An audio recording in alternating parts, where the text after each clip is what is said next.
ജമാഅത്തെ ഇസ്ലാമി പിന്തുണ സ്വീകരിക്കുമെന്ന പ്രതിപക്ഷ നേതാവിന്റെ നിലപാടിനെതിരെ സംസ്ഥാന നേതാവ് ഉമർ ഫൈസി മുക്കവ് രംഗത്തെത്തുകയാണ്. ജമാഅത്തെ ഇസ്ലാമി ഭരണഘടനയ്ക്കെതിരെ നിൽക്കുന്ന തീവ്ര സംഘടന എന്നാണ് ഉമർ ഫൈസി റിപ്പോർട്ടറിനോട് പറഞ്ഞത്. 4 വോട്ട് കിട്ടാൻ നാടിനെ തകർക്കുന്നവരുടെ പിന്തുണ തേടരുത്. ജമാഅത്തെ ഇസ്ലാമിയെ കൂട്ടി സഞ്ചരിക്കരുത് എന്ന് രാഷ്ട്രീയ പാർട്ടികളോട് സമസ്ത പറയാറുണ്ടെന്നും ഉമർ ഫൈസി വ്യക്തമാക്കും.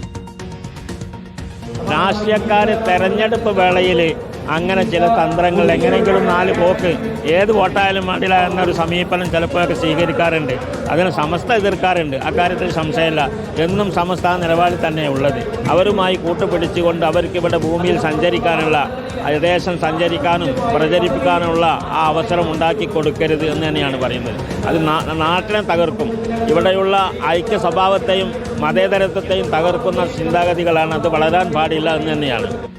അരുൺ പൂപ്പറമ്പയാണ് ചേരുന്ന വിശദാംശങ്ങളുമായി. അരുൺ, ഇതാ പ്രമേയത്തിന് പിന്നാലെ ഉമർ ഫൈസി മുക്കം മുഷാവറ അംഗം കൂടി ഇതിൽ ജമാഅത്തെ ഇസ്ലാമിയുടെ വോട്ട് സ്വീകരിക്കുന്ന രാഷ്ട്രീയ പാർട്ടികളുടെ നിലപാടിനെ, പ്രത്യേകിച്ച് UDFന്റെ നിലപാടിനെ തന്നെ വിമർശിക്കുകയാണല്ലേ?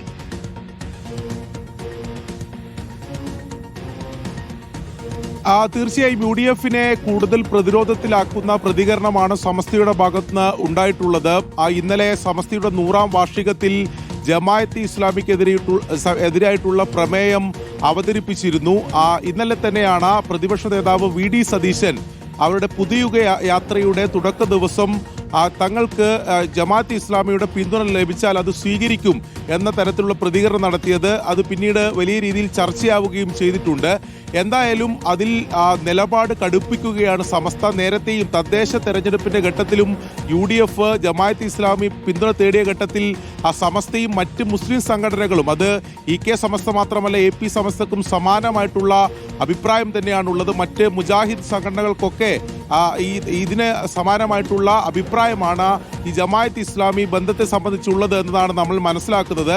അങ്ങനെയാണെങ്കിൽ സമസ്ത ഈ നിലപാട് കടുപ്പിക്കുമ്പോൾ സ്വാഭാവികമായും നിലവിൽ UDF സ്വീകരിച്ചിട്ടുള്ള അതിൽ പ്രധാനമായും കോൺഗ്രസ് നേതാക്കളാണ്. VD സതീശൻ മാത്രമല്ല രമേശ് ചെന്നിത്തലയും സമാനമായിട്ടുള്ള പ്രതികരണമാണ് നമ്മളോട് നടത്തിയത്. അപ്പോൾ കോൺഗ്രസ് നേതാക്കൾക്ക് നടത്തിയ ആ നിലപാടിൽ നിന്ന് അത് തിരുത്തേണ്ടി വരുമോ അല്ലെങ്കിൽ മയപ്പെടുത്തേണ്ടി വരുമോ എന്നതാണ് ഇനി അറിയേണ്ടത്. അതിൽ ലീഗ് ഇത്തരമൊരു അഭിപ്രായമായി മുന്നോട്ട് പോകാൻ ലീഗിനാവില്ല.